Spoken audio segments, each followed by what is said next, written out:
ইরানের president Ebrahim Raisi Azerbaijan থেকে ফেরার পথে দুর্ঘটনার কবলে পড়ে তাকে বহনকারী হেলিকপ্টার। হদিশ নেই দেশটির পররাষ্ট্রমন্ত্রী সহ বেশ কয়েকজন ঊর্ধ্বতন কর্মকর্তার।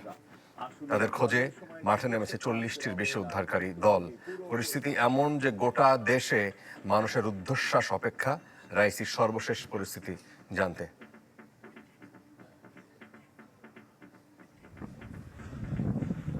বৈরী আবহাওয়ায় থমথমে ইরানের উত্তর পশ্চিমাঞ্চল। এরই মধ্যে চলছে উদ্ধার কাজ। মাঠে নেমেছে পুলিশ, সেনাবাহিনী ও রেড ক্রিসেন্টের উদ্ধারকারী দল। সবার চোখে মুখে উদ্বেগ।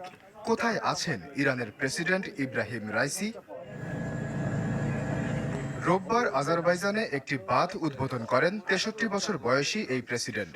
সেখান থেকে 3টি হেলিকপ্টারের বহর নিয়ে তেহরানের উদ্দেশ্যে রওনা দেন তিনি।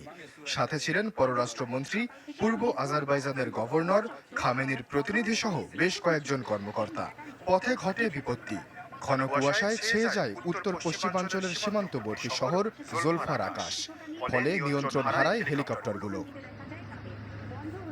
ঘণ্টাখানেকের মধ্যে দুটি হেলিকপ্টার ফিরে এলেও খোঁজ নেই রাইসিকে বহনকারী হেলিকপ্টারের। স্বরাষ্ট্র মন্ত্রণালয় জানায়, দুর্ঘটনার কবলে পড়েছে সেটি। উজি গ্রামের বাসিন্দাদের মতে, ঘটনার আগে একটি বিস্ফোরণের শব্দ শুনেছেন তারা। তবে হেলিকপ্টারটি বিধ্বস্ত হয়েছে কিনা তা নিশ্চিত করে বলা যায়নি। জানা যায়নি রাইসির সর্বশেষ শারীরিক অবস্থাও। যে স্থানে দুর্ঘটনা ঘটেছে সেটি অনেক দুর্গম, সেখানে নেই ভালো কোনো যোগাযোগ ব্যবস্থাও। কাজেই উদ্ধারকারী দলের সাথেও যোগাযোগ স্থাপন করা দুরূহ হয়ে উঠছে।